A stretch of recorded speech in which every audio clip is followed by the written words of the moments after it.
Cerita ini dimulai di sebuah desa, di mana penduduk bergegas pulang saat senja mendekat. Sebuah suara mendesak mereka untuk bergegas sebelum malam tiba, karena kejadian baru-baru ini membuatnya berbahaya. Kita melihat seorang pria membunyikan bel, yang mendorong penduduk desa untuk mengamankan rumah mereka, dan mencegah ular hitam tua memasuki. Seorang penduduk desa menyebutkan bahwa hanya beberapa hari sebelumnya, ular hitam melahap 2 orang di kuil Dewa Gunung. Salah satunya adalah seorang Taoist. Penduduk desa lainnya membantah bahwa tidak ada laporan baru-baru ini tentang ular yang menyerang siapapun, meskipun banyak ayam dan bebek secara misterius menghilang dari desa. Seorang anak laki-laki menyarankan kepada ayahnya bahwa mereka harus membawa ayam-ayam mereka ke dalam rumah untuk malam itu. Bahkan jika itu berarti berurusan dengan bau yang tidak sedap, karena itu lebih baik daripada kehilangan mereka. Ayah setuju, mengakui bahwa kehilangan ayam-ayam mereka karena ular hitam akan menjadi signifikan. Saat mereka bergegas pulang melewati kuil Dewa Gunung, ayah berkomentar tentang dinginnya udara yang tiba-tiba. Di dalam kuil, ular hitam mengamati dengan mata berbinar, merenungkan apakah penduduk desa sedang membicarakannya. Dia merenungkan bahwa dia tidak ingat menjadi begitu tua dan tidak menganggap dirinya sangat menakutkan. Namun, dia mengaku telah memakan 2 manusia yang dimaksud penduduk desa. Salah satu manusia telah berteriak meminta bantuan Dewa Gunung. Salah memahami permintaan manusia, ular itu percaya bahwa dirinya dalam kesulitan dan merasa simpati, memutuskan untuk memberikan kedamaian dengan melahapnya. Beberapa saat kemudian, manusia lain menyerbu, berteriak tentang ramuan, tampak putus asa dan kesakitan. Manusia ini memohon kepada ular hitam untuk melepaskan temannya, yang telah berkultivasi selama 1 dekade. Namun, ular itu masih tidak dapat memahami bahasa manusia. Berpikir untuk menyatukan keduanya, dengan memakan mereka berdua, tidak terlalu memikirkannya saat itu. Tanpa diduga, tindakan ini menyebabkan pencerahan. Ular hitam itu tidak hanya mengembangkan inti iblis, tetapi juga memperoleh kecerdasan. Sejak saat itu, ia menjadi sadar akan berbagai ancaman, termasuk individu berpakaian hitam yang sebelumnya mengejar penangkap ular dari sekte yang didedikasikan untuk budidaya ular. Ular itu ingat menyaksikan para pembudidaya ini dengan mudah memburu ular piton bunga besar, menyadari kekuatan besar pembudidaya manusia yang dapat meningkatkan kekuatan mereka melalui pelatihan yang keras. Mereka maju melalui tahapan-tahapan seperti tahap pemurnian ki, tahap pembentukan fondasi, dan tahap pembentukan inti, di mana mereka memperoleh kemampuan untuk terbang. Merenungkan pelariannya sebelumnya, ular itu mengenali mereka sebagai sekadar keberuntungan karena ketidaktahuannya. Sekarang, dengan kecerdasan yang baru ditemukannya, ia mengerti bahwa pembudidaya manusia menimbulkan bahaya yang signifikan, dan ia memutuskan untuk bertahan hidup dengan segala cara. Akibatnya, ular hitam memutuskan bahwa mengejar burung pemangsa atau manusia terlalu berbahaya dan memilih strategi yang lebih aman, mencuri unggas sebagai gantinya. Perutnya menggeram, mengingatkannya akan rasa laparnya. Ia sejenak mempertimbangkan bahwa ayam dan bebek tidak terlalu mengenyangkan dan semakin sulit untuk dicuri. Namun tiba-tiba ia teringat sebuah keluarga kaya di kota Shinji yang memelihara babi, mendorongnya untuk menyelidiki kesempatan itu. Saat memasuki salah satu rumah, ular itu memperhatikan potret di dinding dan merenungkan bagaimana manusia menikmati penamaan diri mereka sendiri. Memutuskan harus mengadopsi nama juga, karena sering mendengar dirinya disebut sebagai ular hitam tua. Ia memilih nama Shuhi. Adegan beralih ke kota Chenia, di mana Shuhi telah tiba dan melihat babi-babi. Saat ia menatap mereka, ukurannya mulai membesar, dan ia berkomentar bahwa hanya dengan melihat babi-babi itu membuatnya merasa kenyang. Ia berhenti sejenak untuk memastikan manusia di rumah itu tertidur, dan setelah memastikan mereka tertidur, ia mulai melahap babi-babi itu dengan rakus. Satu babi mencoba melarikan diri, membuat suara, mendorong Shuhi untuk memperingatkannya, agar tidak memberitahu manusia yang pasti akan membunuhnya. Karena babi itu tidak dapat memahami peringatannya, dia memutuskan untuk memakannya juga, membungkam babi-babi yang tersisa.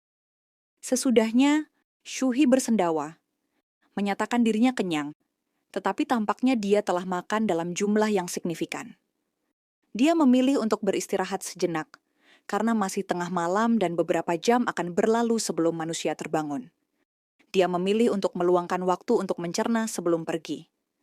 Babi-babi lain tetap gemetar, tidak dapat bersuara. 1 jam kemudian, dia mendengar suara yang membahas pencurian seorang wanita, diikuti oleh suara lain yang menyarankan mereka berhenti memukuli Chen Fan, karena dia tidak lagi bernapas. Suara pertama menanyakan apakah Chen Fan sudah mati, dan menyatakan bahwa ini adalah konsekuensi dari mencuri seorang wanita, dari Master Kuai. 2 sosok kemudian mendekati kandang babi sambil membawa sesuatu. Shuhi terbangun, menyadari dia telah tertidur, dan mulai memanjat pohon untuk menyembunyikan dirinya dari orang-orang yang mendekat. Salah satu suara menyarankan mereka harus membuang tubuh Chen Fan di kandang babi. Saat Shuhi mengintip ke arah orang-orang itu, dia berpikir bahwa untuk saat ini dia hanya bisa bersembunyi dan berharap dia tidak akan ditemukan. Kedua pria yang memeriksa Chen Fan menyimpulkan bahwa dia benar-benar berhenti bernapas. Salah satu dari mereka menganggapnya tidak berharga dan mengusulkan mereka memberi makan tubuhnya ke babi-babi. Mereka meninggalkan tubuhnya dan keluar, dengan salah satu dari mereka mempertanyakan apakah dia membayangkan sesuatu atau jika jumlah babi tampak berkurang. Shuhi membungkuk dan melihat tubuh tak bernyawa, menafsirkannya sebagai tanda nasib buruk, dan memutuskan dia harus pergi dengan cepat. Tiba-tiba, mayat itu membuka matanya, yang mengejutkan Shuhi. Shuhi merenungkan kemungkinan bahwa pria di depannya bisa menjadi zombie. Tepat ketika pria itu terbangun, ia menyatakan bahwa dia akhirnya bereinkarnasi. Dia menyebut dirinya sebagai abadi, tertawa dengan cara yang mengingatkan pada penjahat. Pria itu mengungkapkan bahwa dia berbagi nama yang sama dengan tubuh inangnya. Keduanya disebut Chen Fan, menunjukkan likuan nasib. Dengan senyum sinis, dia bersumpah untuk membalas Chen Fan, membuat Shuhi bingung tentang siapa yang dibicarakan pria itu. Pria itu lebih lanjut menyatakan bahwa dia tidak akan mengampuni siapapun yang bertanggung jawab atas kematian inangnya. Saat dia memeriksa tubuh barunya, dia memperhatikan tingkat keparahan luka-lukanya, menegaskan bahwa tanpa pengambil alihan tubuhnya, tubuh itu akan binasa. Namun, dia bersikeras ini tidak akan menghalanginya. Sementara itu, Shuhi menyadari dia harus melarikan diri dengan cepat. Tetapi, sebelum dia bisa melakukannya, pria itu berbalik dan melihatnya. Dia mengidentifikasi Shuhi sebagai binatang roh rendahan. Sementara Shuhi panik, menduga bahwa pria berpakaian gelap itu mungkin seorang abadi atau seorang kultivator tingkat tertinggi, bahkan mungkin seorang penangkap ular. Namun pria itu memilih untuk duduk, mengabaikan Shuhi sebagai tidak penting dan tidak layak mendapat perhatiannya.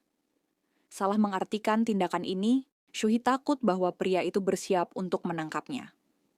Pria itu kemudian memutuskan untuk melepaskan beberapa energi spiritual untuk menyembuhkan dirinya sendiri dan mengintimidasi Shuhi.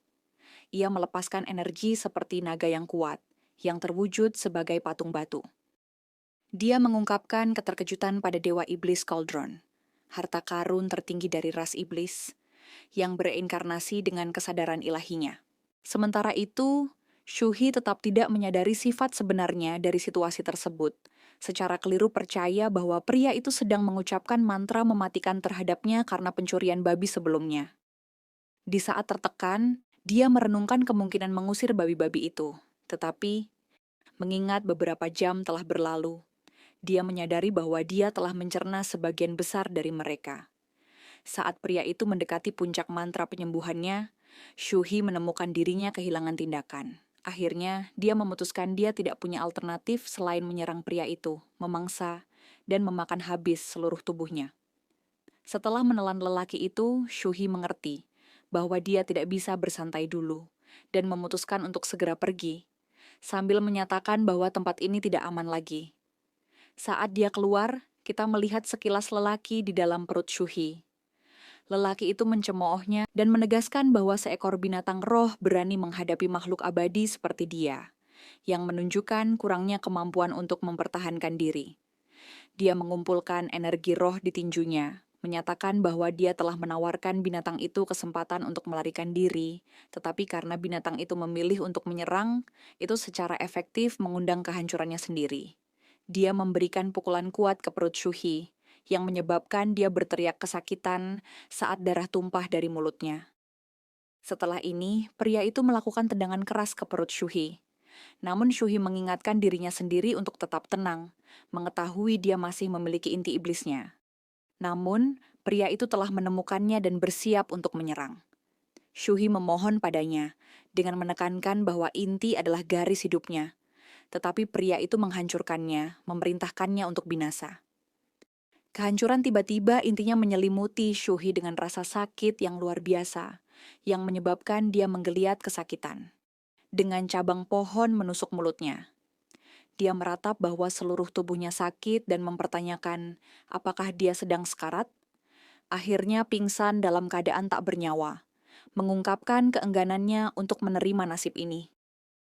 Air mata mengalir di wajahnya saat dia merenungkan kecerdasannya yang baru ditemukan. Menyesali bahwa jika dia tahu ini akan menjadi hasilnya, dia akan menahan diri untuk memakan babi-babi itu. Sementara itu, lelaki itu berpesta dengan isi perut Shuhi, sambil berkata bahwa daging ular akan menjadi apa yang dia butuhkan untuk memulihkan energinya. Tiba-tiba, kuali dewa iblis dari sebelumnya terwujud, meninggalkan lelaki itu bingung ketika dia mencoba meraihnya. Tapi kuali itu meluncur menuju inti iblis Shuhi. Pria itu tercengang oleh fenomena ini ketika cahaya terang memancar dari inti Shuhi. Bingung dengan situasi itu, dia diselimuti oleh cahaya. Kuali dewa iblis berubah menjadi energi roh naga, yang membuat lelaki itu mengerti bahwa dewa iblis telah menyerap pecahan inti Shuhi. Dia mempertanyakan mengapa dewa iblis akan membantu binatang roh belaka, hanya untuk menyadari bahwa Shuhi bukanlah iblis ular biasa. Dewa iblis kemudian membuka rahangnya yang besar dan menerjang lelaki itu, melenyapkannya ketika energi roh berlebih meledak dari mulut dan mata Shuhi. Tubuh Shuhi mulai hancur di bawah beban energi berlebih ini. Sementara lelaki itu, di saat-saat terakhirnya, meratapi ketidakadilan nasibnya meskipun menjadi abadi. Ketika fajar menyingsing keesokan harinya, Shuhi telah melepaskan wujudnya yang terluka. Dan bahkan babi yang sebelumnya ia konsumsi telah kembali secara misterius. Meskipun Shuhi merasakan sakit setelah melepaskan tubuhnya dan mengakui hilangnya inti iblisnya, ia tetap tidak menyadari bahwa itu telah digantikan oleh dewa iblis Cauldron. Tanpa disadarinya, salah satu babi mencoba menggigit ekor Shuhi yang telah tumbuh lebih panjang setelah ia memakan kuali dewa iblis. Saat babi itu terus-menerus menggigit ekornya, Shuhi dengan lembut mengangkatnya dan mulai mencekik babi itu sambil berteriak agar babi itu berhenti. Babi itu dengan cepat berlari menjauh saat Shuhi menyatakan bahwa ia akan melahap mereka semua. Mengamati ekornya, ia memperhatikan kerusakan yang ditimbulkan oleh babi-babi itu dan mengungkapkan rasa frustrasinya. Ia merenungkan kelangsungan hidupnya, mengingat bahwa inti iblisnya dihancurkan oleh seorang abadi. Ia menjelaskan bahwa inti iblis sangat penting untuk kultivasi iblis apapun. Membuatnya bingung tentang bagaimana ia dapat berkultivasi tanpa itu. Mengubur kepalanya di tanah, ia menyesali bahwa situasinya tidak ada harapan tanpa inti iblis. Tiba-tiba ia menyadari dan mempertanyakan bagaimana ia masih hidup, meskipun inti iblisnya hancur. Menjadi jelas bahwa kuali dewa iblis telah menggantikan inti iblisnya dan bergabung dengannya. Shuhi melihat perutnya, di mana inti iblis biasanya berada, dan bertanya-tanya bagaimana kuali dewa iblis berakhir di sana.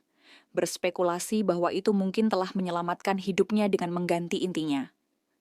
Dia juga heran menemukan bahwa dia memiliki beberapa bentuk penglihatan sinar X yang memungkinkan dia untuk melihat ke dalam tubuhnya sendiri. Menguji kemampuan ini pada babi di dekatnya, dia menyadari dia juga dapat melihat bagian dalam makhluk terdekat lainnya. Merenungkan apakah ini adalah persepsi ilahi, dia kagum dengan keterampilan yang baru ditemukan ini, mencatat bahwa itu biasanya disediakan untuk para kultivator, dan sekarang dia dapat memanfaatkannya juga. Menutup matanya dia menemukan bahwa dia masih dapat mengakses kemampuan ini. Menyimpulkan bahwa berburu makanan dan menghindari binatang buas, serta manusia yang berbahaya, akan jauh lebih mudah mulai sekarang. Setelah membuka kembali matanya, dia menemukan bahwa ada lebih dari itu. Rasanya seolah-olah sejumlah besar informasi telah membanjiri pikirannya, mengingatkan pada kecerdasan yang dia peroleh setelah memakan 2 kultivator manusia sebelumnya. Dia mengerti bahwa dia juga telah memperoleh jalur kultivasi Chen Fan. Tiba-tiba, dia merasakan sakit yang tajam di kepalanya dan menyadari perlunya mengatasinya terlebih dahulu. Dia meringkuk tubuhnya menjadi lingkaran, mengekspresikan ketidakpastian tentang prosesnya, tetapi percaya itu dapat membantu dalam penyembuhan luka-lukanya. Dia mencoba untuk meniru teknik meditasi Chen Fan, mengingat bahwa Chen Fan mulai dengan membaca, langit dan bumi adalah papan catur, dan semua makhluk adalah bidaknya. Dia menyimpulkan bahwa jika dia mengulang nyanyian ini, inti iblis akan mulai aktif. Energi spiritual samar mulai terpancar dari kuali dewa iblis, yang menyebabkan daerah sekitarnya beresonansi dengan energi spiritual. Energi spiritual yang berasal dari lingkungan mulai menyembuhkan luka Syuhi, menutup luka di ekornya secara nyata. Dia heran dengan keefektifan metode ini, mencatat bahwa setelah hanya beberapa menit latihan, tubuhnya dipenuhi dengan energi spiritual. Merasa ringan, seolah-olah dia telah mengonsumsi ramuan spiritual. Saat dia melingkarkan tubuhnya menyerupai pelukan diri, dia merenungkan bahwa meditasi terutama harus meningkatkan kultivasi, dengan penyembuhan menjadi efek samping yang bermanfaat. Dia berhenti sejenak, merenungkan fakta bahwa inti iblisnya hancur, membuatnya tidak mungkin baginya untuk menyimpan energi spiritual. Dia bertanya-tanya apakah kuali dewa iblis telah mengambil peran inti iblisnya. Namun, dia dengan cepat menepis pikiran ini, memutuskan bahwa dia harus terlebih dahulu meninggalkan tempat ini dan menemukan lokasi yang cocok untuk beristirahat selama beberapa hari, sebelum fokus pada kultivasi. Di latar belakang, salah satu babi tetap santai di daerah tersebut, dan Syuhi menyimpulkan bahwa dia dapat tumbuh lebih kuat dari waktu ke waktu. Menasihati dirinya tidak ingin terlibat dengan manusia saat ini, dia melihat beberapa babi dan memutuskan dia harus memanjakan dirinya sepenuhnya sebelum memulai perjalanan kultivasinya. Setelah berpesta dengan babi, adegan bergeser ke sungai, di mana Syuhi sedang mandi, menggunakan kelinci sebagai kain darurat untuk membersihkan dirinya. Sejak pencerahannya melalui pelet manusia, wawasan baru telah muncul di benak Syuhi sebentar-sebentar. Dan intensitas wahyu ini telah meningkat setiap hari sejak menyerap cangan. Suatu pagi, setelah beberapa hari berlalu, dia tiba-tiba memahami apa yang manusia sebut sebagai sistem kultivasi. Dia menemukan bahwa sistem kultivasi binatang iblis dikategorikan secara serupa ke dalam berbagai tahap, yang mirip dengan manusia, dengan tahap-tahap yang disebut. Tahap spiritual, tahap pendirian, tahap pembentukan inti, dan tahap jiwa. Saat ini Yusui berada di puncak tahap spiritual pertama, yang sesuai dengan puncak tahap pemurnian ki manusia awal. Yusui memimpikan binatang spiritual yang mampu membelah langit dan bumi, yang memicu kerinduan yang dalam di dalam dirinya. Dia bercita-cita untuk menjadi binatang seperti itu, untuk melarikan diri dari masa lalunya yang menghantui dan menjalani hidup sepenuhnya. Dia menyadari perlunya kultivasi. Dengan demikian dia memutuskan untuk berkultivasi. Digambarkan di dalam sebuah gua, dengan energi spiritual yang terpancar dari tubuhnya saat dia membaca mantra Changfan. Dia mencatat bahwa setelah beberapa hari berlatih seni misterius itu, dia telah menyadari potensinya melampaui penyembuhan luka belaka. Itu juga dapat meningkatkan fisiknya dan memurnikan meridiannya. Proses ini tidak hanya menghilangkan kotoran, tetapi juga memfasilitasi tubuhnya untuk meregang secara signifikan. Dia menegaskan bahwa dengan usaha, dia bahkan bisa mengalahkan mangsa besar sekarang. Yakin bahwa kuali dewa iblis telah menjadi inti iblisnya, dia merasakan energi spiritualnya terakumulasi di dalamnya, mempersiapkannya untuk terobosan. Namun dia menyadari bahwa konsumsi energi itu berlebihan. Sementara seni Chen Fan memungkinkannya untuk menyerap energi spiritual dari surga dan bumi, penyerapan belaka tidak cukup untuk kultivasi tanpa sumber daya untuk maju ke tahap berikutnya, ia membutuhkan pengisian ulang energi yang substansial. Di lapangan, ia mengamati babi hutan yang sedang berpesta dengan semangka. Zuhi mencatat bahwa, meskipun babi hutan besar dan agak berbahaya, ia sekarang berada di puncak tahap spiritual pertama menurut sistem kultivasi. Karena babi hutan kurang memiliki kecerdasan yang berkembang dan lebih lemah darinya. Ia diam-diam mendekatinya dengan percaya diri bahwa, dengan persiapan yang tepat, ia dapat mengamankan makanan yang lezat. Ia mengumpulkan beberapa batu kecil dengan ekor dan mulutnya. Percaya bahwa itu akan cukup. Sementara itu, babi hutan tetap tidak menyadari pendekatan Shuhi dari belakang. Ia terus berpesta dengan semangka. Saat Zuhi semakin dekat, ia tiba-tiba berhenti dan menjatuhkan batu dari mulutnya. Di depannya berdiri babi hutan yang melotot padanya dengan ekspresi garang. Tubuhnya memancarkan energi spiritual. Shuhi mencoba berpura-pura tidak tahu, mendorong babi hutan untuk terus makan, tetapi babi hutan itu menanggapi dengan raungan gemuruh dan menyerangnya. Yu Uhi yang melarikan diri bertanya, mengapa babi hutan biasa begitu menakutkan? Tetapi segera menemukan dirinya terpojok. Berbalik untuk menghadapi babi hutan itu, ia menyadari ia tidak bisa lagi melarikan diri dan harus berjuang untuk hidupnya. Memanfaatkan batu-batu di ekornya, dia melemparkannya ke babi hutan dengan kecepatan tinggi, bertekad untuk melukainya terlebih dahulu. Yang mengejutkannya, serangannya melenyapkan babi hutan itu dan meninggalkan tubuhnya dalam reruntuhan. Yusuhi menyaksikan dengan tak percaya ketika babi hutan itu runtuh, bertanya-tanya apakah benar-benar menyerah pada serangan tunggal, dan mempertanyakan kekuatannya sendiri. Namun, dia ragu-ragu, mengingat bahwa babi hutan bisa licik dan mungkin berpura-pura mati. Untuk amannya, dia melemparkan batu-batu tambahan ke babi hutan yang tampaknya tak bernyawa. Setelah memastikan kematiannya, Zuhayi menghela napas lega, mengakui seberapa dekat dia dengan bahaya. Namun mengingat kejadian sebelumnya di kandang babi, dia memutuskan untuk memastikan babi hutan itu tetap tidak berdaya secara permanen dengan memotong-motongnya, memisahkan kepala dan anggota badan dari badan. Saat dia mulai memakan babi hutan itu, dia memperhatikan bahwa dagingnya jauh lebih keras daripada daging babi dan memiliki rasa yang unik. Tiba-tiba dia berhenti dan memuntahkan dagingnya. Bingung dengan rasanya, menjadi jelas bahwa ini bukan babi hutan biasa. Itu berisi inti iblis.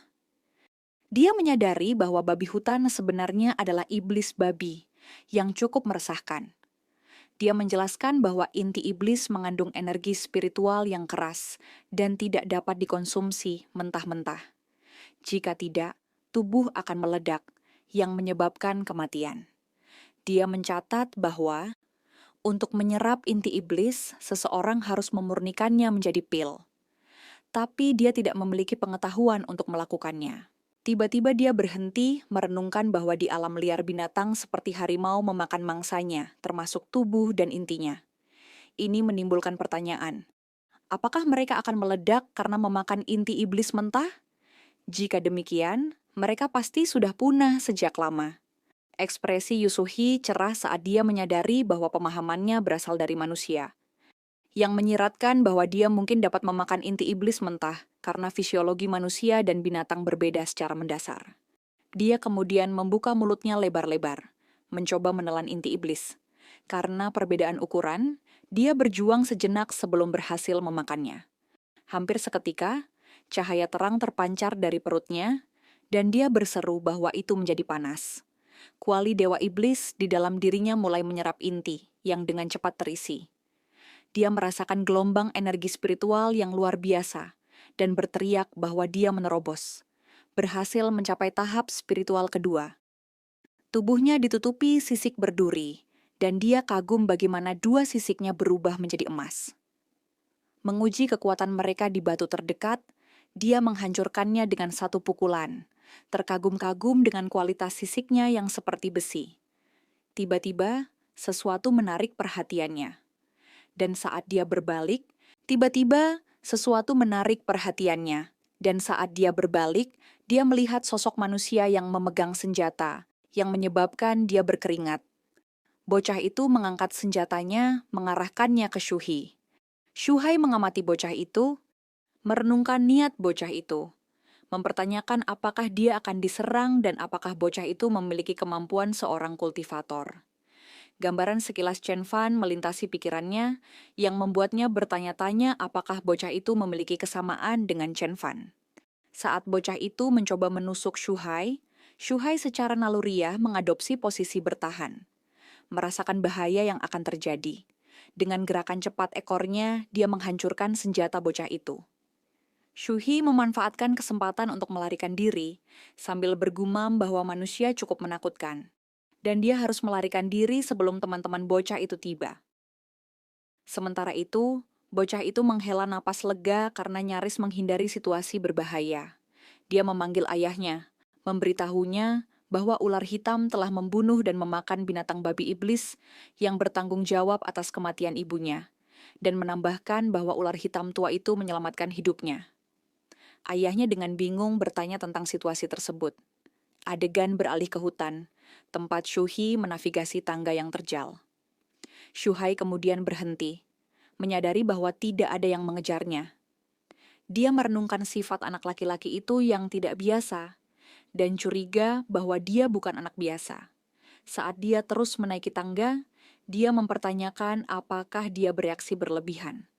Memikirkan bagaimana binatang roh yang bercita-cita menjadi entitas kolosal yang mampu membelah surga, dapat diintimidasi oleh seorang anak laki-laki biasa. Dia menyimpulkan bahwa dia tidak dapat melanjutkan dengan cara ini. Dan sekarang, di kuil Dewa Gunung, dia memutuskan untuk memberi penghormatan kepada dewa untuk mencari ketenangan. Shuhei merenungkan kuil Dewa Gunung sebagai pemandangan pencerahannya. Percaya itu adalah tempat keberuntungan. Saat memasuki kuil, dia ingat mendengar bahwa memiliki hati iblis adalah hambatan yang signifikan untuk pengembangan spiritual, dan bahwa pengabdian sangat penting untuk mengatasinya. Menyeimbangkan 3 batang dupa dengan ekornya, dia memanggil Dewa Gunung, mengumumkan kepulangannya, namun aroma makanan yang lezat menarik perhatiannya. Dia bergerak lebih dekat, matanya melebar karena heran saat dia mempertanyakan sumber hidangan lezat di hadapannya.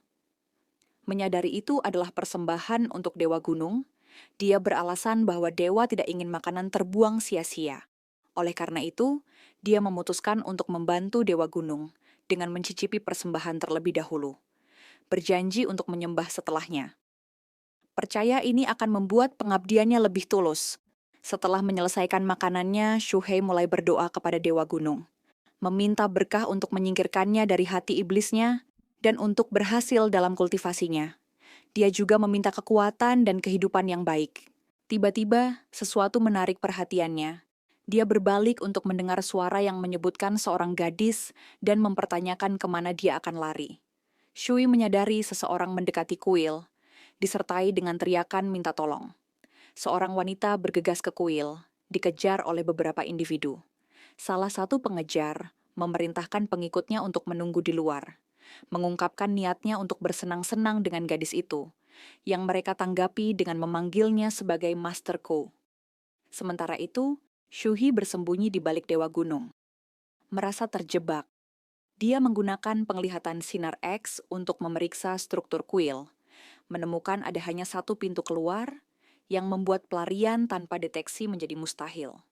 Melalui kemampuan sinar X-nya, dia mengamati Master Ku dan gadis itu, di mana Master Ku menegaskan bahwa tidak ada wanita yang pernah menentangnya ketika dia menunjukkan minat. Gadis itu ketakutan, memperingatkannya untuk menjauh, mendorong Master Ku untuk mengancamnya. Bersikeras dia memilih kata-katanya dengan bijak atau menghadapi nasib yang lebih buruk daripada kematian. Gadis yang bersenjata pisau membalas bahwa meskipun dia mungkin tidak dapat membunuhnya, dia dapat bunuh diri untuk mencegahnya melakukan apa yang diinginkannya. Mendengar ini, Shuhei mengingat nama Master Ko dari kandang babi. Mengingat bahwa dia bertanggung jawab untuk memukul Chen Fan sampai mati dan membuangnya ke babi. Mengamati perilaku Master Ko, Shuhei bertanya-tanya apakah dia dalam keadaan panas. Mengomentari keanehan sifat manusia, mencatat bahwa mereka mengalami dorongan seperti itu, pada waktu-waktu acak, tidak seperti dirinya yang hanya melakukannya di musim semi. Jui mempertanyakan mengapa Master Ku bahkan tertarik pada wanita yang rapuh. Sementara itu, Master Ku yang menghunus pisau menghadapi wanita itu, mempertanyakan keberaniannya untuk mencoba bunuh diri. Dia lebih lanjut menuduhnya mengancamnya, dan menyatakan bahwa sebagai hukuman, dia akan menyerangnya terlebih dahulu sebelum mengambil kehidupannya. Juhi merenungkan kekuatan utama Kui, tetapi menyimpulkan bahwa ia tidak memiliki kecerdasan. Sementara itu, wanita itu memelototi Master Kou dengan kemarahan. Menuduhnya memaksanya untuk mengakhiri pertunangannya dan membunuh tunangannya. Dia akan mengacaukannya, dia tidak akan mengacaukannya, dia tidak akan menghambatnya.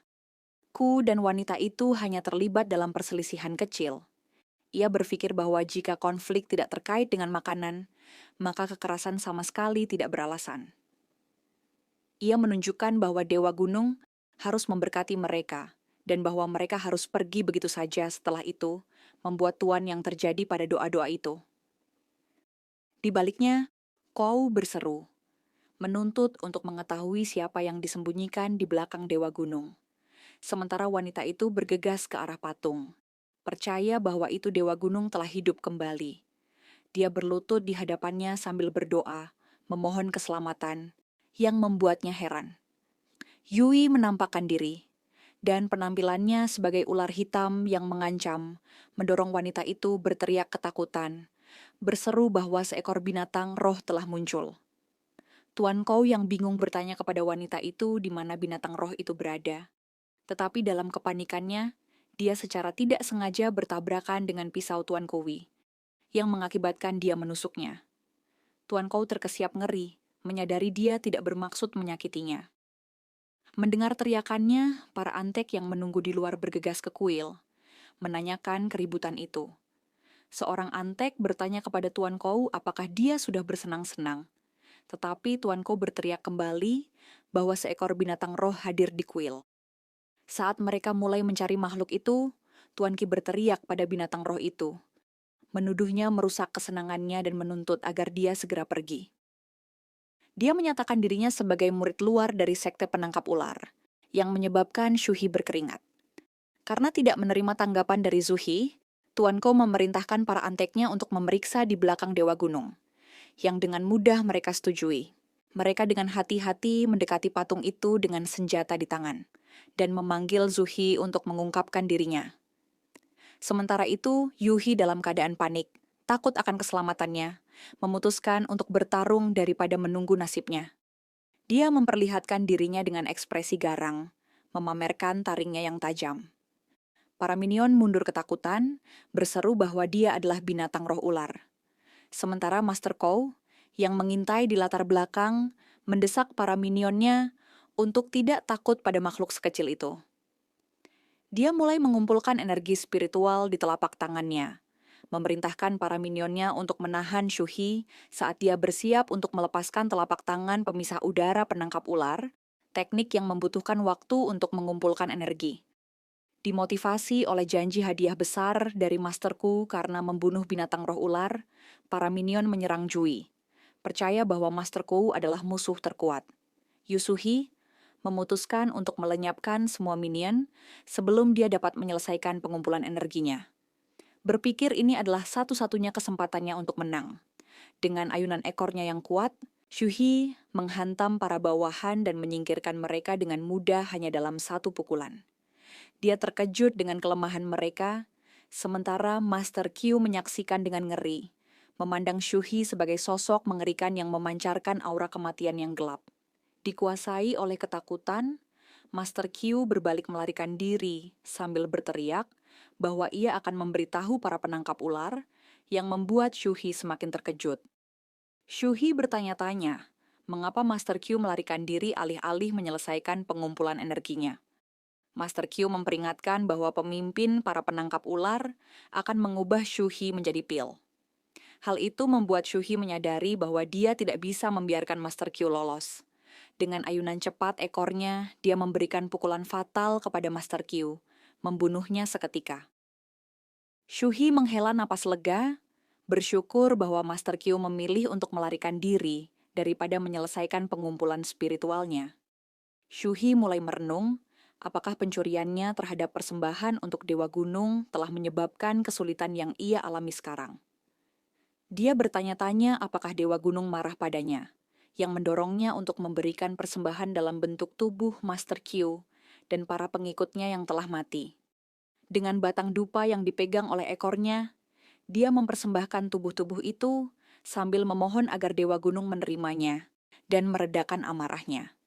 Saat Shuhi merenung, dia mempertimbangkan kemungkinan bahwa Dewa Gunung menggunakan kejadian ini sebagai cara untuk mendorongnya mempercepat kultivasinya. Jika tidak, dia mungkin harus terus bersembunyi tanpa batas waktu. Namun, dia mulai memotivasi dirinya sendiri, percaya bahwa langit telah memberinya misi besar. Dia menyadari bahwa ia harus tahan terhadap penderitaan, membiarkan otot dan tulangnya menegang, serta tubuhnya merasakan kelaparan, hingga akhirnya berubah menjadi makhluk buas yang tangguh. Dia pun meninggalkan kuil Dewa Gunung, meyakinkan sang dewa bahwa dia akan kembali ke gua di pegunungan untuk fokus pada kultivasinya. Seminggu kemudian, cahaya terang memancar dari gua Shuhi di gunung. Dia berkata bahwa meskipun telah berlatih selama seminggu, dia belum bisa mengisi lapisan kedua kabut spiritual. Kuali dewa iblis masih setengah penuh. Shuhi menyadari bahwa binatang kecil yang dia makan setiap hari tidak hanya gagal memuaskannya, tetapi juga sedikit membantu dalam kultivasi. Dia berpikir bahwa akan sangat menguntungkan jika dia bisa bertemu lagi dengan iblis babi untuk dimakan. Bahkan perangkap burung yang ia pasang pun belum membuahkan hasil. Dia mencoba menyemangati dirinya dengan mengingat pepatah bahwa seseorang harus menunggu dengan sabar seperti kelinci, berharap prinsip yang sama berlaku untuk babi. Namun, dia bertanya-tanya mengapa tidak ada iblis babi atau babi liar di daerah tersebut. Dengan desahan, Shuhi merenung mengapa dia belum bisa menangkap mangsa yang layak akhir-akhir ini, yang membuat kultivasinya terhambat dan bahkan hampir tidak bisa memuaskan rasa laparnya. Dia memikirkan ide bahwa jika seekor babi memakan melon, dan dia kemudian memakan babi tersebut, maka itu berarti dia bisa langsung memakan melonnya saja. Saat dia memikirkan hal itu, dia menghentikan seorang anak laki-laki yang hendak berjalan bersama ayahnya. Anak itu memberitahu ayahnya bahwa sungai mengalami banjir tahun ini, sehingga menghasilkan banyak ikan. Shuhi terus memperhatikan anak itu, penasaran dengan siapa pria kekar yang bersamanya, dan bertanya-tanya apakah ladang melon itu milik mereka. Tiba-tiba anak itu melihat Shuhi, membuatnya bingung bagaimana anak itu bisa melihatnya. Anak itu mengambil sebuah kantong dan berlari ke arah Shuhi, membuat ayahnya bertanya kemana dia pergi. Shuhi memikirkan pendekatan anak itu dan memutuskan untuk memanjat pohon terdekat untuk bersembunyi.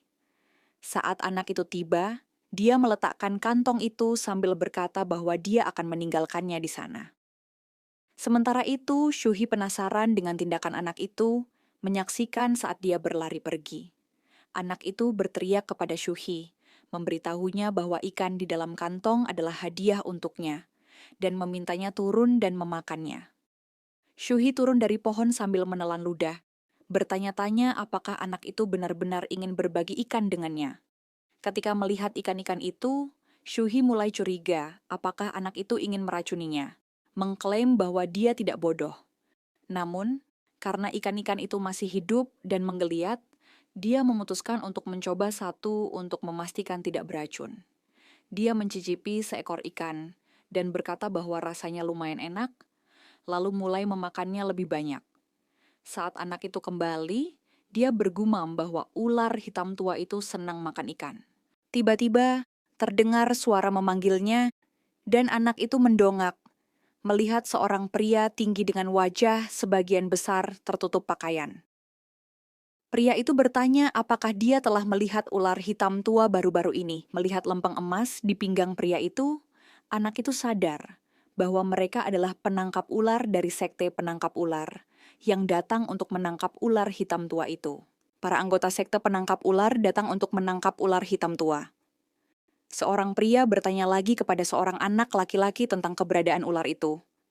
Namun sang anak tetap diam, membuat pria tersebut curiga bahwa anak itu mungkin bisu. Akhirnya, anak itu menjawab bahwa ia belum pernah melihat ular hitam tua. Pada saat itu, rekan pria itu yang juga berpakaian hitam memanggilnya kakak senior Ding dan mengatakan bahwa anak itu tidak berguna karena tidak tahu apa-apa. Tiba-tiba terjadi keributan dari puncak bukit ketika sekumpulan burung gagak terbang menarik perhatian kedua pria dan anak tersebut. Mereka heran dengan gangguan itu dan memutuskan untuk menyelidikinya. Salah satu dari mereka berspekulasi bahwa itu mungkin ular-ular hitam tua, membuat anak itu diam-diam berharap agar ular tersebut berhasil kabur. Namun, sebelum mereka naik ke bukit, mereka berhenti saat mendengar suara yang mengatakan bahwa ular hitam tua telah memakan seseorang di sungai. Menyimpulkan bahwa ular itu ada di sungai, kedua pria itu segera berlari ke arah sungai, bertekad untuk tidak membiarkannya lolos. Sementara itu, anak laki-laki itu tertawa kecil, yakin bahwa ular hitam tua sedang sibuk memakan ikan yang ia berikan, sehingga tidak mungkin berada di sungai. Di puncak bukit, di mana para gagak berkerumun, terlihat beberapa telur pecah berserakan saat Shuhai melarikan diri, mengeluh bahwa burung-burung bodoh itu membuat beberapa telurnya pecah dan bahkan mematuk kepalanya. Ia merenung, mengingat bagaimana ia nyaris ditangkap oleh sekte penangkap ular yang kini menuduhnya memakan manusia di sungai. Ia bingung dengan pernyataan anak itu, yang mengaku belum pernah melihatnya sebelumnya. Namun ia mengabaikan hal itu, menyimpulkan bahwa perilaku manusia terlalu rumit untuk dipahami. Akhirnya, ia menyadari bahwa prioritas utamanya adalah menghindari para penangkap ular yang kini memburunya. Ia memutuskan untuk menjauhi daerah tersebut demi kelangsungan hidupnya. Di tepi sungai, Shuhai berniat melarikan diri ke pegunungan di seberang. Percaya bahwa tempat itu akan menjadi tempat persembunyian yang aman, setidaknya selama beberapa bulan. Saat ia mulai berenang menyeberangi sungai, ia menyadari bahwa musim dingin akan datang dalam 3 bulan lagi, dan mengeluh karena persediaan makanannya yang sedikit akan menghambat kemajuan kultivasinya. Tiba-tiba muncul sosok di depannya, membuatnya bertanya-tanya siapa itu. Sebelum ia sempat menyelesaikan pikirannya, seekor ikan raksasa menerjang ke arahnya dengan mulut terbuka, berusaha menelannya. Shuhai mengutuk nasib sialnya saat melihat ikan raksasa itu mendekat. Ia dengan cepat menghindar ke samping, bertanya-tanya mengapa makhluk seperti itu ada di sungai. Ia menyelam ke dalam air untuk mencari keberadaan makhluk itu dan menyadari bahwa itu adalah belut raksasa yang datang dari hulu. Bentuknya yang menyerupai ular menjelaskan mengapa ia disalahkan atas hilangnya orang-orang di sungai. Shuhai juga memperhatikan bahwa belut itu tampak terluka parah, kemungkinan akibat pertempuran sengit dengan para penangkap ular. Ia bertanya-tanya mengapa makhluk itu menyerangnya tanpa alasan padahal ia hanya mencoba lewat. Saat belut, raksasa, dan Shuhai saling menatap, ia segera menyadari bahwa makhluk itu tidak berniat melarikan diri. Sebaliknya, makhluk itu ingin memulihkan kekuatannya dengan memakan dirinya. Dengan senyum tipis, Shuhai memutuskan untuk melawannya secara langsung, menganggap belut itu sebagai sumber makanan potensial untuk musim dingin yang akan datang. Namun, ia segera berpikir ulang, menyadari bahwa belut itu sangat kuat, terlebih karena berhasil lolos dari kejaran penangkap ular. Risiko memburunya terlalu besar, sehingga ia memutuskan untuk mengutamakan keselamatannya sendiri. Saat ia mencoba melarikan diri, belut raksasa itu kembali menerjang dari belakang, berniat melahapnya. Shuhai memperhatikan kegigihan makhluk itu dan merasakan kelelahan yang semakin menguasai tubuhnya. Dengan tekad, ia memutuskan untuk mengerahkan seluruh kekuatannya dan menembus perut belut yang melemah. Berubah ke dalam bentuk tempurnya, tubuh Shuhai membesar secara signifikan. Ia menghantam perut belut dengan ekornya, membuat makhluk itu mengerang kesakitan. Setelah menggigit sepotong dagingnya, ia mengomentari tekstur licin dan bau aneh dari daging tersebut. Tiba-tiba, ia berseru bahwa tubuhnya terasa panas dan bertanya-tanya bagaimana mungkin ada api di dasar sungai. Ia memperhatikan sekeliling dan menyadari bahwa cipratan air menyala, membuatnya bingung bagaimana fenomena itu bisa terjadi, padahal ia masih berada di bawah air. Saat belut raksasa itu kembali menyerang, Shuhai bertanya-tanya apakah ia sedang mengalami ilusi. Ia berspekulasi bahwa lendir belut itu mungkin menyebabkan halusinasi. Dengan makhluk itu semakin mendekat, ia teringat ajaran Chen Fan tentang ilusi, yang menekankan pentingnya tetap tenang. Menanggapi hal itu, Shu Hai menggulung tubuhnya dan mulai memusatkan energi spiritualnya ke satu titik. Ia mulai melafalkan mantra, kuali dewa iblis, membayangkan langit dan bumi sebagai papan catur, dan semua makhluk hidup sebagai bidaknya. Dengan raungan yang kuat, ia memerintahkan ilusi itu untuk hancur. Kuali dewa iblis berubah menjadi naga yang agung, membuat ilusi mulai runtuh. Ia dipenuhi rasa kagum karena berhasil memecah ilusi itu.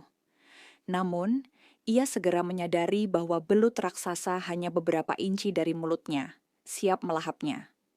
Dalam keputusasaan, Shu Hai menutup mata dan secara naluriah menghantam belut dengan ekornya. Ia terkejut saat mendapati ekornya yang diperkuat oleh sisik emas yang lebih keras dari besi. Berhasil membelah tubuh belut menjadi dua. Membuka matanya, Shu Hai terpana melihat tubuh belut terbelah oleh ekornya. Ia merenungkan kekuatan ekornya dan potensi dari sisik emasnya, yang jika diasah lebih lanjut, bisa membuatnya tak terkalahkan. Namun, ia menepis pikiran itu, menyadari bahwa ia harus tetap berhati-hati dan menganggap keberhasilannya hanyalah keberuntungan semata belut itu sudah terluka sebelumnya. Ia memutuskan untuk mundur dan bersembunyi di pegunungan, karena berhati-hati adalah pilihan terbaik saat ini. Adegan berganti ke sisi lain gunung, di mana Shu Hai telah memproses dan membungkus daging belut. Ia memperkirakan persediaan itu cukup untuk menopangnya selama berbulan-bulan masa kultivasi.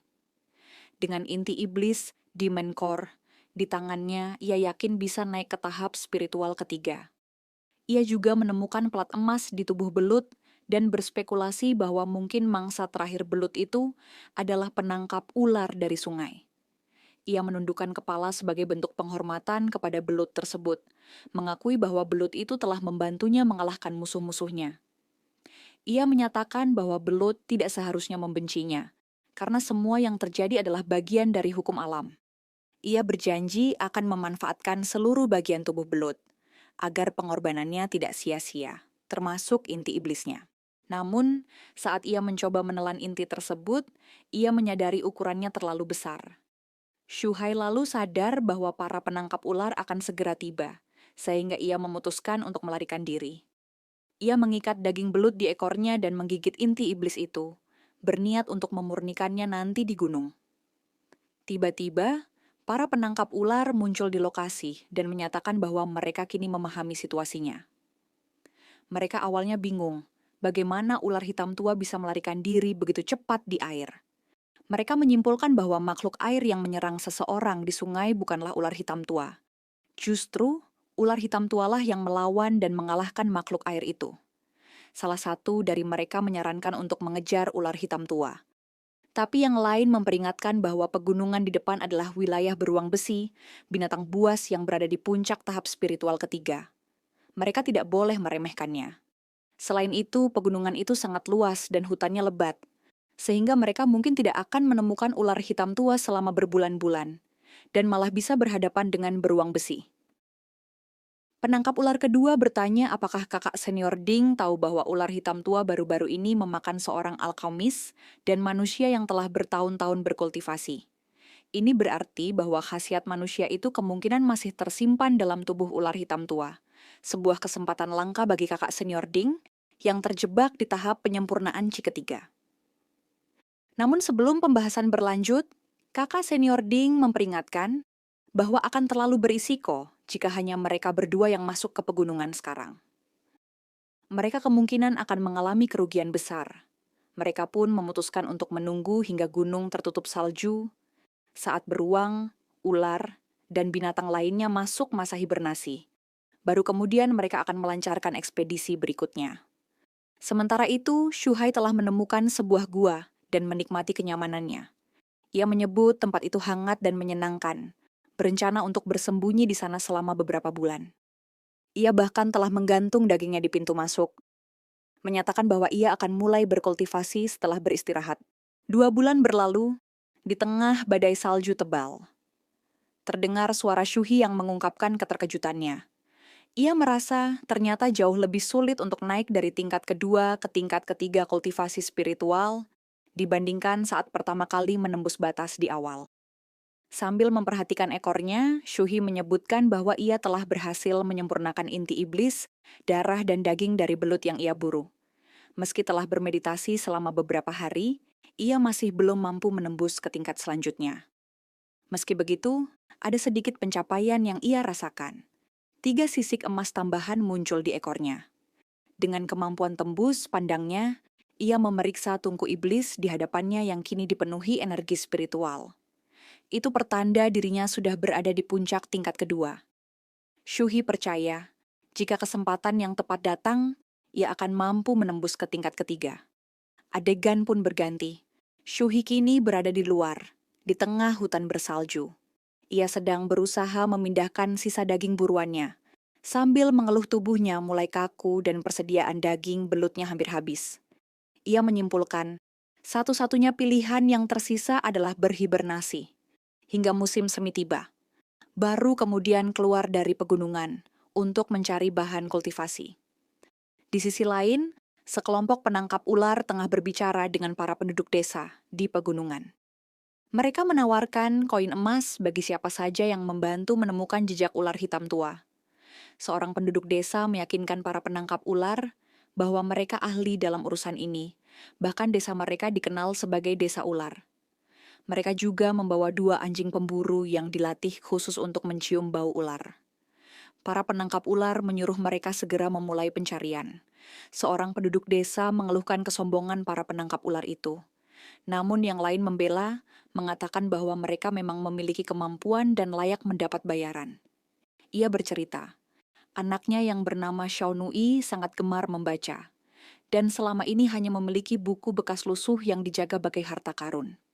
Dengan upah ini, ia ingin menyekolahkan anaknya. Tiba-tiba, kedua anjing itu menggonggong keras. Seorang warga bertanya-tanya bagaimana bisa anjing-anjing itu menemukan lubang sarang ular secepat itu. Mereka pun segera memberitahu para penangkap ular bahwa lubang itu kemungkinan milik ular hitam tua. Para penangkap ular memutuskan memeriksanya. Di dalam persembunyiannya, Shuhi mulai panik. Ia sadar bahwa anjing-anjing itu telah menemukan lokasinya. Sementara tubuhnya kaku dan dingin, membuatnya tak mampu melarikan diri. Saat para penangkap ular memeriksa sekitar, salah seorang warga berkata bahwa mereka pasti akan mendapatkan hadiah.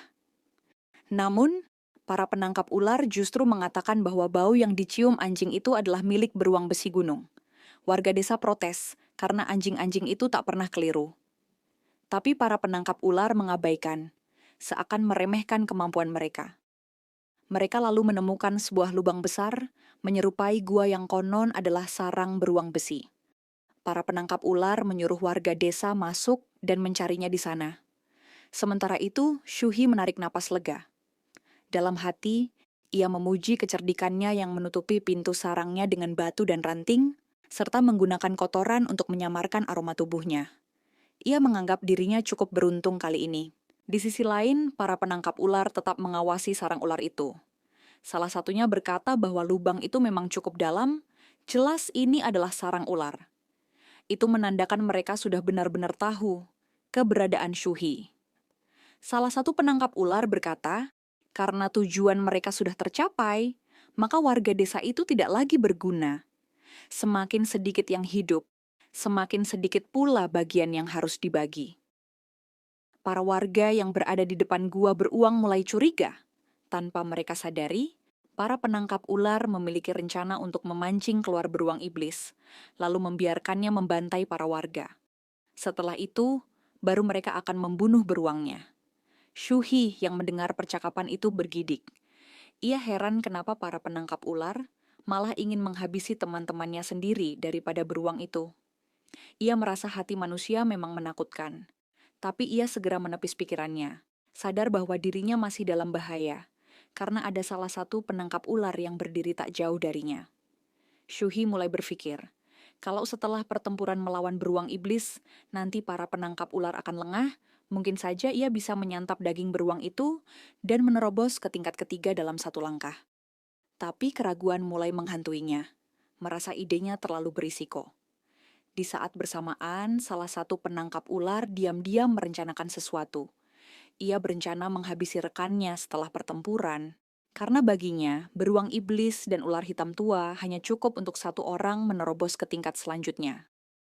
Shu He mendengar percakapan itu dan berpikir, mungkin inilah celah yang bisa dimanfaatkannya.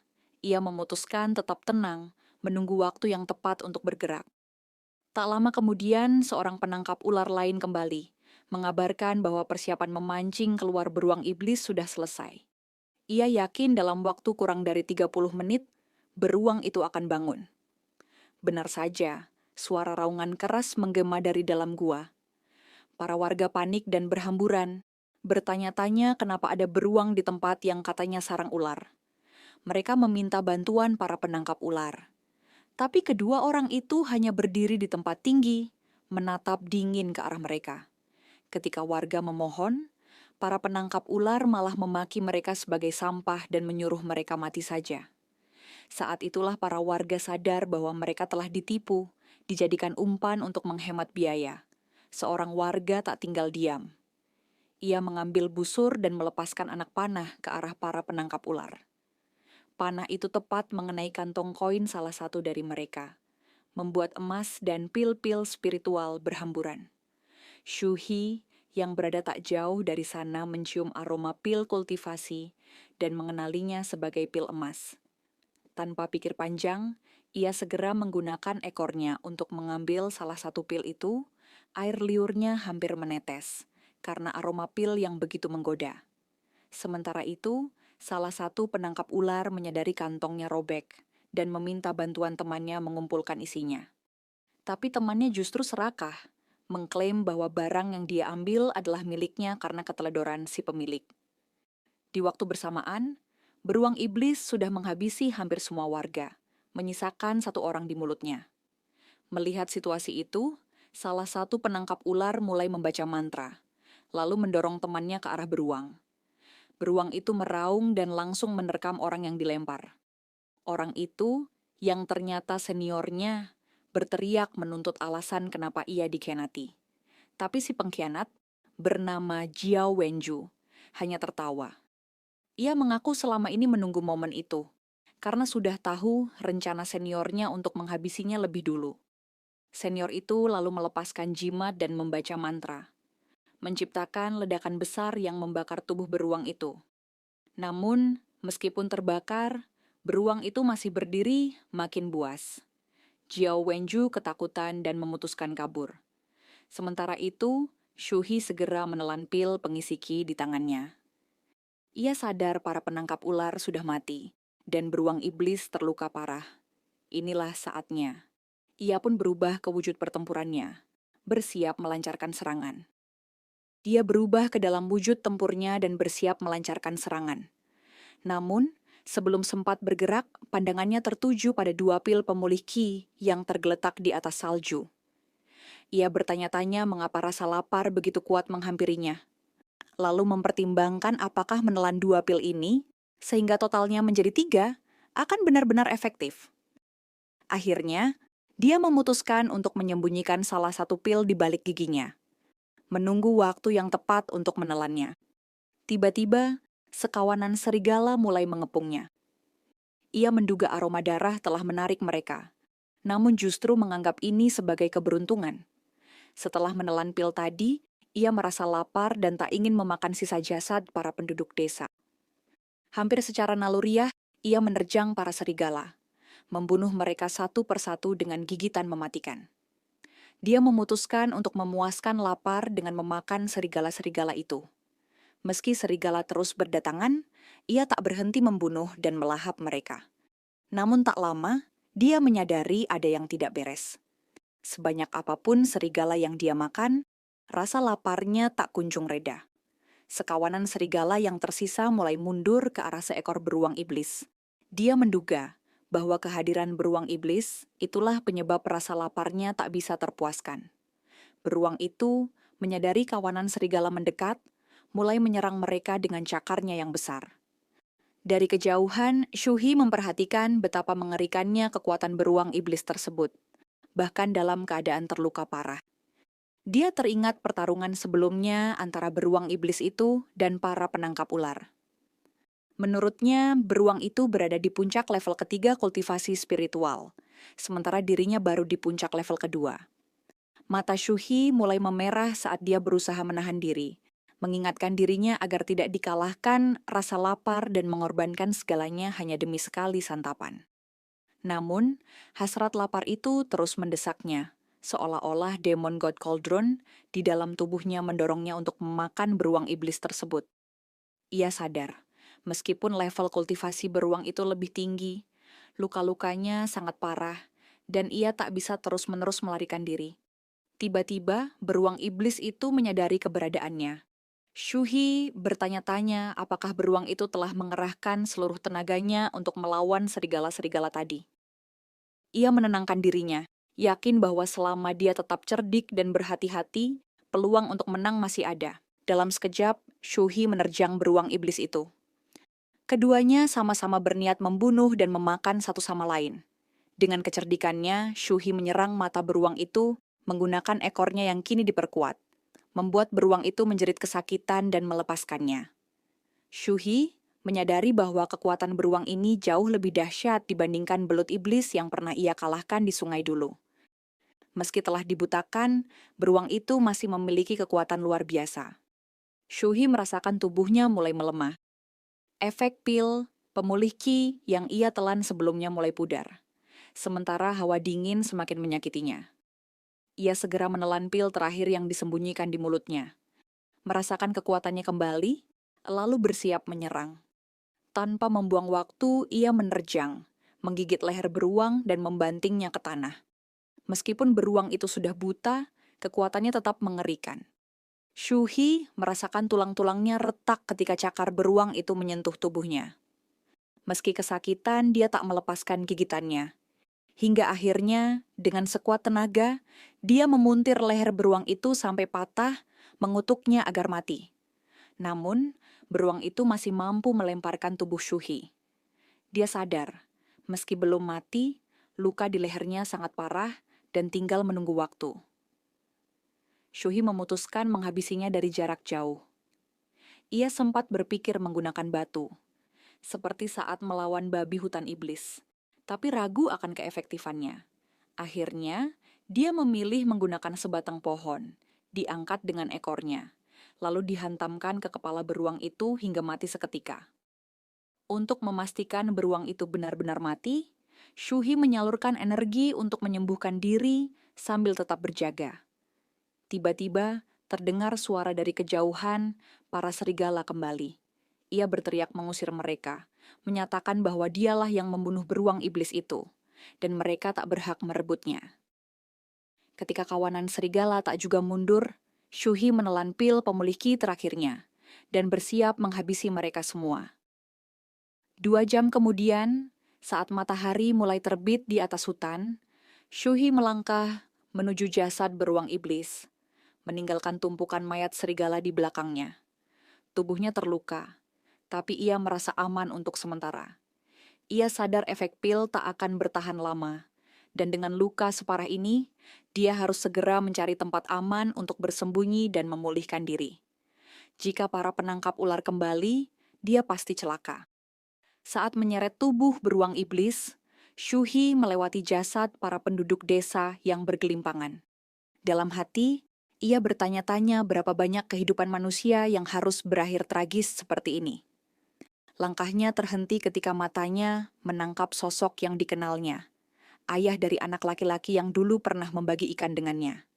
Di samping lelaki itu, tergeletak 2 anjing peliharaan mereka. Shuhi mencoba membangunkan kedua anjing itu, menyuruh mereka pergi agar tidak mati membeku, namun segera menyadari tubuh mereka telah kaku tak bernyawa.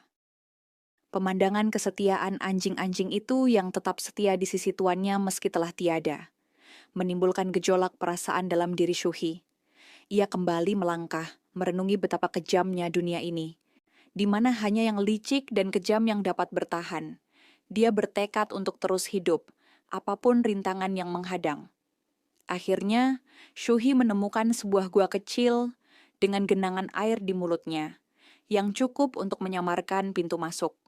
Tempat ini sempurna untuk bersembunyi.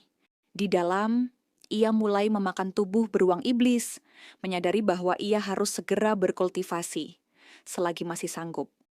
Ia memuji lezatnya daging beruang itu. Mungkin inilah alasan Demon God Cauldron begitu menginginkannya. Di dalam tubuh Shuhi, Demon God Cauldron menyerap sisa-sisa tubuh beruang tersebut. Ia kembali merasakan sensasi evolusi yang familiar. Duri-duri emas bermunculan di sepanjang ekornya. Shuhi bersorak dalam hati karena telah berhasil menembus ke level ketiga kultivasi spiritual. Tak hanya itu, di ekornya kini tumbuh 10 sisik emas. Ia merenungi bahwa semakin besar risiko, semakin besar pula hasil yang didapat. Semua usahanya kali ini pantas diperjuangkan. Menyambut musim semi yang akan datang, ia mulai membayangkan dirinya menaklukkan sebuah gunung dan menjadi raja di puncaknya. Sudah 3 bulan berlalu sejak konfrontasi dengan beruang iblis, dan kini musim dingin telah berganti menjadi musim semi. Shuhai terbangun, menyadari bahwa musim semi telah tiba, dan tubuhnya kini telah tumbuh hingga mencapai tinggi 8 cm dengan 11 sisik emas yang menghiasi tubuhnya. Menggunakan penglihatannya yang menembus pandang, ia mendeteksi keberadaan 2 babi hutan di sekitarnya. Ia pun merenung bahwa selama 3 bulan hibernasi, tidak hanya tubuhnya yang berkembang, tetapi juga kemampuan persepsinya yang semakin tajam. Shuhai memutuskan untuk memburu babi hutan itu demi mengisi perut sekaligus meregangkan otot-ototnya. Adegan beralih saat Shuhai dengan cepat menghabisi kedua babi hutan itu dalam sekejap. Ketika melihat salah satu babi hutan yang tersisa gemetar ketakutan, Shuhai menyadari bahwa itu adalah seekor betina yang sedang hamil. Ia pun memutuskan untuk menyelamatkan nyawanya dan hanya memakan babi jantan. Dari situ, ia memahami pentingnya menjaga keseimbangan ekosistem. Babi betina itu hanya bisa menyaksikan dengan ngeri saat Shuhai menyeret pergi pasangannya. Sementara itu, Shuhai merenung bahwa karena ia tak bisa kembali ke desa, maka ia harus belajar mandiri dan menggantungkan hidupnya pada sumber daya alam di pegunungan. Ia juga sadar pentingnya membiarkan sebagian binatang tetap hidup untuk berkembang biak, serta tidak memburu hewan-hewan muda. Sambil menikmati daging babi hutan itu, Shuhai memperhatikan melimpahnya satwa liar di sekitarnya. Ada 20 rusa liar, 30 kijang kasturi, ratusan kelinci, monyet, kambing gunung, serigala, dan lainnya. Ia yakin selama dirinya tidak rakus dan tetap berpegang pada rencananya, tidak akan ada masalah soal makanan. Dan ia bisa menikmati hidupnya di pegunungan. Namun, Shuhai menyadari bahwa ia tak bisa hanya bergantung pada pegunungan untuk memperkuat kultivasinya. Ia teringat pengalamannya di masa lalu, betapa pentingnya terus mencari peluang dan petualangan demi meningkatkan kekuatannya. Karenanya, ia memutuskan untuk sementara waktu kembali ke tempat asalnya. Adegan berpindah ke lembah 1000 ular, tempat beberapa ular tampak berjemur santai, menampakkan keindahan rumah Shuhai. Ia bercerita bahwa dengan datangnya musim semi, kehidupan pun kembali menandai musim kawin. Sebagai ular yang berambisi, Shuhai pun ingin mencari pasangan. Ia tersipu saat mengisahkan seekor ular betina kecil berwarna putih yang sering mencoba merayunya, melilit tubuhnya dengan manja. Namun, Shuhai memilih menjaga jarak, merasa bahwa mereka berasal dari 2 dunia yang berbeda. Ia menjelaskan bahwa kini kehidupannya dikelilingi banyak bahaya. Andai saja dirinya masih seperti setahun lalu, mungkin ia sudah jatuh dalam godaan seperti ular-ular lainnya. Sejak memulai perjalanan kultivasinya, Shuhai merasa tak lagi tertarik dengan urusan-urusan remeh seperti itu, dan hanya fokus pada pelatihannya. Sambil menatap pohon besar di tengah lembah, Shuhai menjelaskan bahwa buah pohon ular hanya matang setiap 3 tahun sekali, dan musim semi kali ini adalah saatnya buah itu masak. Jika ia memakan buah itu setelah matang, maka kekuatan kultivasinya akan meningkat. Ia teringat 3 tahun lalu, saat tak sengaja memakan buah ular itu, dirinya memperoleh pencerahan. Ia berspekulasi bahwa jika kali ini bisa memakan 3 buah sekaligus, mungkin ia bisa menembus tahap keempat, kultivasi dalam 1 kali usaha. Bila sudah mencapai tahap menengah, Shuhai bisa mulai menggunakan sihir, tak lagi hanya mengandalkan serangan fisik. Tiba-tiba, Shuhai mendengar suara dari mulut lembah, membicarakan tentang kakak senior Song dan buah ular. Ia mengenali suara itu, Rupanya para penangkap ular yang dulu datang ke pegunungan 3 bulan lalu kini kembali. Seorang penangkap ular mengungkapkan rasa bersalahnya atas kematian rekan mereka, kakak senior Ding. Namun, senior Sister Song menenangkannya dan berkata bahwa mereka tak perlu terus meratapi masa lalu. Yang penting adalah ia masih hidup. Tanpa sepengetahuannya, si penangkap ular sebenarnya telah berkhianat dan meninggalkan rekannya untuk mati. Cerita pun berlanjut. Shu Hai menyadari bahwa para penangkap ular itu mengincar buah pohon ular, dan mereka membawa senjata sihir. Ia sempat mempertimbangkan untuk kabur, tapi sadar bahwa buahnya hampir matang. Jika ia pergi sekarang, maka buah itu pasti akan direbut. Shu Hai merenungi kekuatannya saat ini, merasa sudah berada di puncak tahap ketiga kultivasi. Ia juga teringat bahwa sebelumnya, seekor belut iblis dan beruang iblis saja mampu mengalahkan para penangkap ular ini, membuatnya merasa mereka mungkin tak sekuat yang ia kira. Namun, tiba-tiba ia merasakan ada yang aneh. Para penangkap ular melepaskan serangan aneh berupa kabut berbau tajam. Shu Hai pun segera menyelam ke dalam air, menyembunyikan diri sambil berharap para penangkap ular akan saling bertikai seperti di pegunungan dulu, sekaligus menghindari bau menusuk itu. Serangan mereka hampir membasmi semua ular di sekitar lembah. Salah satu penangkap ular bertanya pada senior Sister Song apa yang akan mereka lakukan jika Raja Ular Tua tidak muncul. Senior Sister Song berkata bahwa jika tidak, mereka cukup mengambil buahnya. Namun ia yakin sang Raja Ular pasti akan muncul karena ular tua itu sudah hidup lebih dari 10 tahun. Dan hanya buah ular itulah yang bisa memperpanjang usianya. Dari persembunyiannya, Shu Hai kesal. Ia merasa para penangkap ular ini sangat menjijikkan dan berani-beraninya menyebutnya ular tua. Padahal tubuhnya masih bugar dan kekuatannya terus berkembang. Ia teringat, di desa orang-orang memang sering menyebutnya ular hitam tua. Membuatnya bertanya-tanya apakah sebenarnya ular tua yang mereka maksud adalah makhluk lain. Senior Sister Song pun mengagumi keindahan pohon ular. Sementara Shu Hai berusaha mengusir pikirannya dan kembali fokus. Saat para penangkap ular hendak mendekati pohon itu, senior Sister Song tiba-tiba menghentikan langkah dan mengisyaratkan untuk menunggu. Shu Hai pun waspada, bertanya-tanya apakah keberadaannya sudah tercium. Tiba-tiba, dari tebing atas lembah terdengar suara retakan. Seekor ular hitam raksasa menyerang para penangkap ular. Senior Sister Song nyaris saja terkena serangan itu. Begitu melihat makhluk itu, ia berteriak bahwa itulah sang ular hitam tua, membuat Shu Hai terkejut. Ternyata ada ular hitam tua sungguhan di sana. Shu Hai mulai berpikir, jangan-jangan selama ini dialah yang salah disangka sebagai ular tua, sementara sosok ular hitam inilah biang keroknya. Ia teringat bahwa dulunya jarang keluar dari lembah. Baru 3 tahun belakangan ia aktif, sehingga wajar jika orang-orang menyalahkannya atas reputasi buruk ular tua ini. Pertarungan pun berlangsung sengit. Ular hitam tua itu menerjang senior Sister Song, yang lalu melemparkan mantra lumpur untuk membendung mulutnya. Serangan itu cukup kuat, hingga membuat cipratan lumpurnya mencapai persembunyian Shu Hai. Ia memperhatikan bahwa meskipun lawannya tangguh, ular hitam tua itu masih bisa bertahan, bahkan berhasil mematahkan mantra lumpur. Senior Sister Song kemudian mengeluarkan senjata sihir berupa lonceng ajaib. Lonceng itu menyebabkan rasa sakit luar biasa pada ular hitam tua. Bahkan suara dentingnya sampai membuat kepala Shu Hai terasa mau pecah. Senior Sister Song lalu melancarkan serangan lain, tapi hanya membentur sisik keras ular tua itu. Ia sempat berpikir untuk membuat baju zirah dari sisik makhluk itu. Seorang penangkap ular lain berkata bahwa mereka takkan bisa mengalahkan ular hitam tua itu sendirian. Maka, mereka pun bekerja sama, dan perlahan-lahan sang ular mulai melemah. Dari persembunyiannya, Shu Hai menyadari bahwa senior Sister Song jauh lebih kuat dibandingkan para penangkap ular yang pernah ia temui sebelumnya.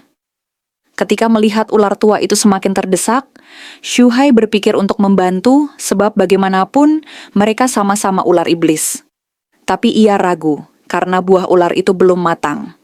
Akhirnya ia memutuskan untuk memberi bantuan diam-diam dengan melempar batu menggunakan ekornya.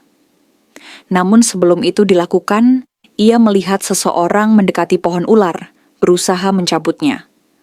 Orang itu berkata bahwa ia akan mengambil pohon itu untuk dirinya sendiri, selagi para penangkap ular sibuk melawan ular hitam tua. Melihat ini, Shu Hai langsung marah dan menerjang orang itu, berniat memakannya hidup-hidup.